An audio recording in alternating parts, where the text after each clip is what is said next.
I had read somewhere a long time ago, probably in the 90s, that the failure rate, there was an article about the failure rate of different businesses in different SIC codes. SIC code is what we use in the US for different industry classifications. So there was this article about failure rate of businesses by SIC code. And I noticed in that article that the lowest rate of failure of any type of business was funeral homes. So funeral homes basically pretty much never went out of business. And I found it really interesting. And I thought about it for a while. I think the reason funeral homes don't go out of business is multiple reasons. Number one, when all of you graduate, not one of you is going to say, I want to be the king of funeral services, or I want to join a funeral services operation. It's a morbid industry. Young people aren't looking to go down that path. So first of all, there are not a lot of entrants looking. Whereas, if you look at something like Bitcoin, everyone and their brother wants to create something, a clone of Bitcoin, right? And be the first guy and have a bunch of them at 1 cent or whatever. But no one does that in funeral services. So you don't have a lot of intense pressure for people wanting to go into that business, which is not the same with airlines, right? Everyone wants to start airlines because they think it's fun and flashy. The second is that when we're looking for a place to do the last rites of our beloved uncle or aunt or father or mother or whatever, we're not going to take the low bid. So we're not going to call 6 places and compare prices. Okay. We're going to probably look at a place that the family has worked with in the past, where there may be some history, and then go down that path. And we're not really going to be focused on price and such, because it's a morbid time, etc. And so it's not a business that faces intense pricing pressure. They can price however they want. They can even, overprice it, if you will, and you may not even understand whether you were ripped off or not, because you don't have a benchmark. What should a funeral cost? How do I know? I deal with one every 40 years or something. So basically, it doesn't face those type of pressures. And the other is that the brand and the traditions, the places that have been there for a while, they tend to have a following and such. So I just noted that it's interesting that, funeral homes have a very low failure rate. Then I think in 2002, when I was running my fund, one of the things I do is I have a subscription to Value Line. I look at Value Line every week. And one of the things, in their summary document, they have one of their lists is out of the 1,700 companies that they follow, maybe the 50 companies with the lowest PEs. Then they have another 50 companies with the highest PEs. So they just give you a list. And I always look at the low PE list. And usually you'll find some companies, PE of 2, PE of 3. And those are like real dogs. Like you should just avoid them like the plague. Usually what that means is if something's trading for 2 times earnings, is basically that's in the past, there's no more earnings left. That engine has run out of juice. Okay. But I noticed in 2002 that there were 2 funeral services companies sitting amongst the lowest PEs. They were sitting both of them, one was sitting at a PE of 2 and the other was sitting at a PE of 2.3. So I said, it cannot be that these companies can't make money.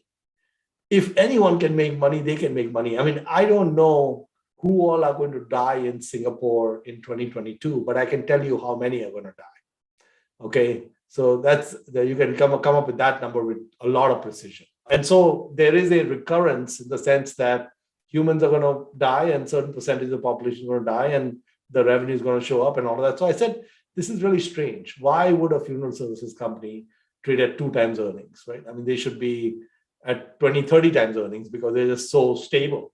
Even if they have no growth, they're so stable. In a low interest rate environment, it should be at least 10 times earnings, right? At that time, interest rates weren't so low. So I decided to dig in, right? So one of the things I just want to tell you is that the reason I'm giving you this data is to just say, what is the trigger? There needs to be a trigger to dive in, right? So there's 50,000 stocks. The data set is too large. We can't look at all 50,000 stocks.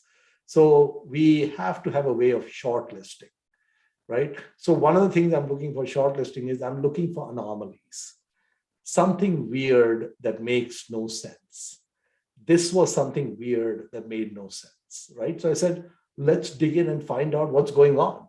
And when I dug in, what I found with these two companies, Stewart Enterprises and Service Corp, is they were very large, publicly traded funeral services operators, and they had been doing a roll up for more than 10 or 15 years, where they had been buying mom and pop funeral services, paying, 10, 8, 10, 12 times earnings. And then their own stocks were, worth a lot more.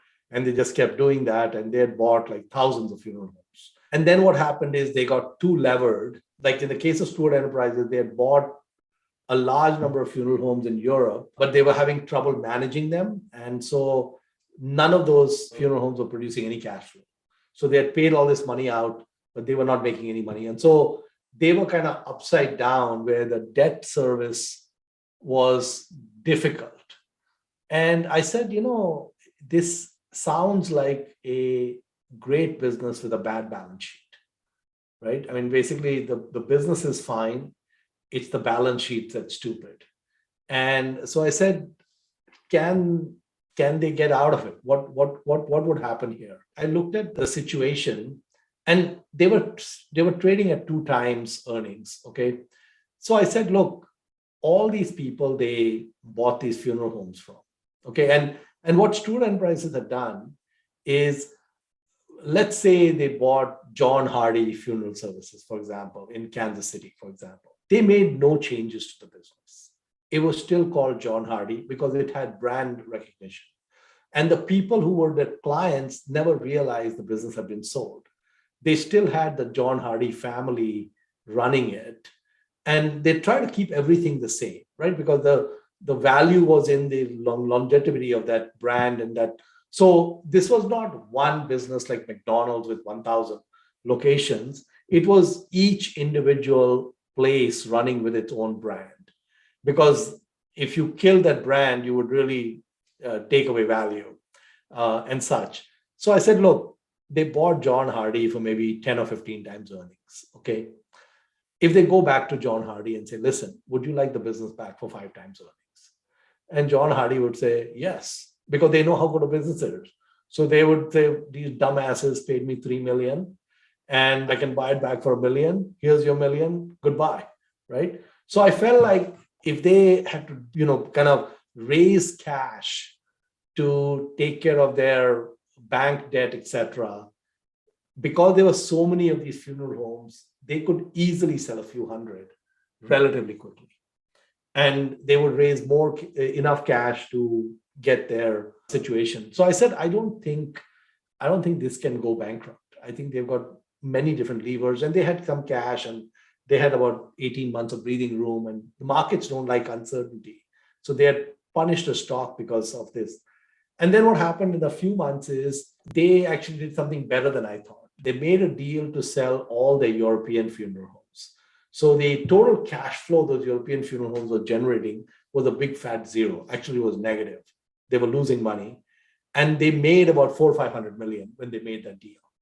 So when they sold it off, an asset which was stranded suddenly gave them a bunch of cash, and the stock started moving. It doubled, then it doubled again. Eventually we moved on, but it was a very nice home run for us.